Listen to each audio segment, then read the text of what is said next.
بالکل clear clean حقائق وہ جو ہے وہ پھر علم کا ذریعہ. نے کہا کہ ان دونوں سے جو ہے علم حاصل ہوتا ہے اور انسان آگے بڑھنے کی کوشش کرتا ہے اور اس کو حاصل کرنا چاہیے. اس کے بعد انہوں نے کہا کہ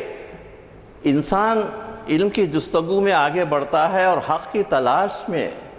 ایک مقام پر جا کر اس کو رک جانا پڑتا ہے، اس کے آگے وہ نہیں جا سکتا. اس کے آگے انہوں نے کہا کہ ایک الہام کی ضرورت ہوتی ہے، ایک ایسے روشنی کی ضرورت ہوتی ہے جو اس کے دل کو منور کر دے. انہوں نے کہا کہ ایسی روشنی ان کو حاصل ہو گئی، اور یہ روشنی وہی ہے جو قرآن کی روشنی ہے، جو اور اسلام کی روشنی ہے. اور اس اسلام اور قرآن کی روشنی کو انہوں نے الہام اس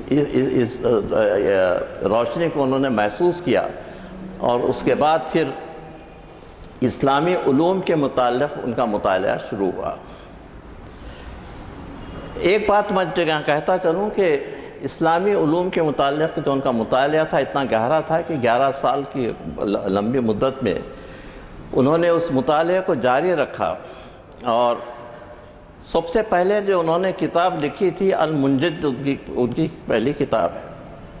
اس پہ انہوں نے وہ سارے شکوک کا ذکر کیا ہے جو ان کو ہوا کرتے تھے، اور کہتے یہ تشکیک کی بیسس پر اپنے نفس کا محاسبہ اور یہ اور وہ ساری کے ساری چیزیں جو ہیں وہ اس کتاب میں اس کا تذکرہ ہے. اور دوسرے یہ کہ یہ کتاب اگر آپ دیکھیں سینٹ اگسٹائن نے بھی یہ کتاب لکھی ہے کنفیشنز. تو سینٹ اگسٹائن کا جو کنفیشنز کا حصہ ہے اور یہ ان کا جو ہے یہ سب منجمد، یہ دونوں میں بڑا پیرلزم معلوم ہوتا ہے کہ بھئی وہ انہوں نے اپنے مذہب کو کہ لوگوں کے لیے کتاب لکھی، اور انہوں نے اور امام غزالی نے مسلمانوں کے لیے کتاب لکھی. اس کے بعد اس زمانے میں پھر انہوں نے پھر کئی سال تک احیاء العلوم اسلام، احیاء العلوم، یہ اتنی ضخیم کتاب ہے کہ اس کے 5-6 والیومز اس وقت اویلیبل ہیں، اور آپ بازار سے خرید سکتے ہیں. اس کو جو ہے اردو میں یہ اویلیبل ہے، آپ پڑھ سکتے ہیں اس کو. احیاء العلوم میں انہوں نے مختلف مسئلوں سے بحث کی ہے، اور ان مسئلوں میں توحید بھی ہے اور جو ہے نبوت بھی ہے اور جو ہے قضاء و قدر بھی ہے، اور کئی چیزیں جو ہیں مبدا اور معاد، یہ ساری کی ساری چیزوں کا احیاء العلوم میں ذکر کیا گیا ہے. آپ اس کتاب کو پڑھیے تو ایسا معلوم ہوتا ہے کہ علم کا دریا ہے کتاب جو ہے. اور مجھے جب بھی کوئی چیز کوئی ریفر کرنا ہوتا ہے، میں اس کتاب میں اتنے ریفرنسز ہیں اس کے اندر، میں اس کو برابر جو ہے میں اس سے استفادہ کرتا ہوں اس کتاب سے، وہ اور ہر کوئی اس سے استفادہ کر سکتا ہے. اس کے بعد انہوں نے جو ایک نور کا ذکر کیا تھا کہ ان کے ہاتھ دل پر ایک تجلی ہوئی، تو اس پر انہوں نے ایک کتاب لکھی جس کا نام ہے مشکات الانوار، اور نور کے متعلق ہے کہ سورہ نور کی جو آیت ہے اللہ نور السماوات والارض، تو وہ اس آیت کے متعلق مشکات الانوار جو ہے وہ ساری کی ساری کتاب یہ ہے. اور بہت سے ویسٹرن آتھرز نے مشکات الانوار پر تبصرہ لکھا ہے، اور ہنری کاربن کا بڑا ان کی جو کتاب وہ دیکھنے کے قابل ہے، دی مین آف لائٹ، مشکات الانوار دی مین آف لائٹ. اور اس کا عملی تجزیہ علامہ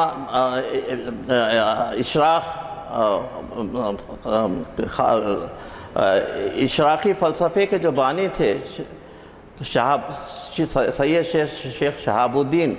انہوں نے اس پر کافی کام کیا ہے، اور جتنا آج کل اشراقی مواد ہے وہ سب کا سب مشکات الانوار کی دین کا نتیجہ ہے، مشکات الانوار کی دین ہے. امام غزالی کا سب سے اہم کنٹریبیوشن تحفۃ الفلاسفہ ہے. تحفۃ الفلاسفہ فلسفے کا زوال اور فلسفے میں انکنسسٹنسیز کے متعلق ہے، کہ جو چیزیں جو ہے ایک دوسرے سے خلاف ہیں اس میں، وہ ہے فلسفے کا زوال. اس فلسفے کے زوال کے سلسلے میں انہوں نے بہت سی چیزوں کا ذکر کیا ہے جو دیکھنے کے قابل ہے. اس کے علاوہ ان کا جو مین اٹیک تھا وہ حملہ ان لوگوں سے متعلق تھا جنہوں نے یونانی فلسفے کو پڑھ کر غلط عقائد کو اختیار کر لیا تھا، اور ان فلاسفرز میں وہ سارے پریپیٹیٹک فلاسفرز ہیں جن کو مشائخ فلسفی کہتے ہیں، جس میں الکندی ہے، الفارابی ہے، ابن سینا وغیرہ اور ابن رشد تک، یہ سارے کے سارے سب یہ پریپیٹیک فلاسفیز اور یونانی فلسفے سے انہوں نے استفادہ کیا تھا۔ اور نیو پلیٹونک ایک فلسفے کی برانچ ہے جس میں پلاٹینس سے فلسفہ نکلا ہے، اور اس کو حکیم یونان کہا جاتا ہے، مسلمان حکیم یونان کہتے ہیں۔ تو یہ سارا جو فلسفہ تھا اس فلسفے کے بھی پیرو ہیں۔ تو ارسطو کے فلسفے میں بہت سی چیزیں توحید سے متعلق ہیں، اور ایک جو اعتراض جو ہوتا ہے وہ یہ ہے کہ مسلمانوں کے پاس کوئی فلسفہ نہیں تھا، انہوں نے جو بھی فلسفہ سیکھا وہ یونان سے سیکھا۔ یہ بالکل غلط ہے۔ مسلمانوں کے پاس فلسفہ تھا، فلسفے کی بہت بڑی کتاب خود قرآن مجید ہے، اس میں دیکھ لیے کہ فلسفے کے کیا مقامات ہیں، اس کے اندر فلسفے کی بہت بڑی کتاب ہے آپ پاس۔ لا رذب ولا یابس الا فی کتاب مبین، کوئی خشک و تر ایسا نہیں ہے جو یہ کھلی کتاب میں نہیں ہے۔ تو فلسفہ ہمارے پاس پہلے سے موجود ہے۔ تو فلسفہ یونان سے مسلمانوں نے نہیں سیکھا، بلکہ یونانی فلسفے کو اسلامی رنگ دیا انہوں نے، جیسے الفارابی اور ابن سینا وغیرہ نے اسلامی رنگ دیا اس کو جو ہے، اور وہ سارے مقامات جو اسلامی عقائد کے مطابق تھے انہوں نے اس کو لے لیا، اور جو عقائد سے خلاف تھے انہوں نے اس کو ترک کر دیا۔ لیکن بدقسمتی سے بعض چیزیں اس میں باقی رہ گئیں، جس کے متعلق انہوں نے یہ تحائف میں ذکر کیا ہے کہ جو بد اعتقادی تھی، وہ بد اعتقادی چند چیزوں کی تھی۔ وہ پہلی بد اعتقادی یہ تھی کہ یہ سمجھتے تھے کہ دنیا دائمی ہے، دنیا کو خلق نہیں کیا گیا ہے بلکہ دنیا دائمی ہے، یعنی پہلے سے ہی موجود ہے دنیا کو کوئی خالق نہیں ہے۔ تو یہ ٹرینٹی کا جو تصور ہے تثلیث کا، وہ کرسچینٹی میں بھی ہے اور ہندوؤں میں بھی ہے تثلیث کا تصور، اور یہ کہ مادہ اور روح اور یہ دو سب قدیم ہیں، یہ ہے کہ یہ دنیا جو ہے قدیم ہے اور اس کو تخلیق نہیں کی گئی۔ یہ بد اعتقادی مسلمانوں میں تھی۔ تو امام غزالی نے اس کے متعلق اپنی کتاب میں بہت تفصیل کے ساتھ اس کا جواب دیا ہے۔ کہا کہ دو چیزیں قدیم نہیں ہو سکتی، دائمی نہیں ہو سکتی، ایک ساتھ دو چیزیں دائمی نہیں ہو سکتی۔ اگر ایک چیز دائمی ہے تو دوسرا اس کا جز ہونا چاہیے، اس کی تخلیق ہونا چاہیے۔ تو اس لیے انہوں نے کہا کہ اللہ جو ہے قدیم ہے اور کائنات جو ہے اللہ کی تخلیق ہے، اللہ اور کائنات دونوں دائمی نہیں ہو سکتے، ایک چیز یہ۔ اس کے بعد دوسرا بد اعتقادی یہ تھی کہ کیا اللہ کو اپنے متعلق علم ہے؟ جی، اور اللہ کا عالم ہے، اور اللہ کا جو ارادہ ہے اور جو عمل ہے، جو اللہ کی جو احکام ہے، امر ہے اللہ کا جو ہے، وہ علم ہے یا علم نہیں ہے اس میں؟ تو اس کے متعلق قرآن میں کہتا اللہ فرماتا ہے وَإِنَّهُ مَفَاتِحُ الْغَيْبِ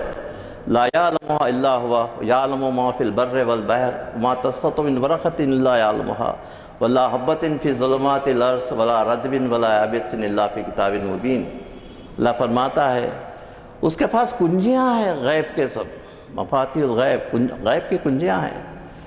اور وہ جانتا ہے کہ کیا کون سی چیز کہاں پر ہے، سمندروں میں، زمینوں میں جو بھی چیز ہے وہ جانتا ہے، علم ما فی البر والبحر۔ اور کوئی ذرہ اس وقت تک نہیں ہلتا، کوئی پتہ اس وقت تک نہیں ہلتا جب تک کہ اس کا علم اس کو نہ ہو، اس کو علم ہے اس کو۔ اور کوئی خشک و تر ایسا نہیں ہے جو اس کھلی ہوئی کتاب میں نہیں ہے۔ تو یہ آیت کا آخری ٹکڑا لوگ استعمال کرتے ہیں، لیکن یہ ہے کہ اللہ کا علم،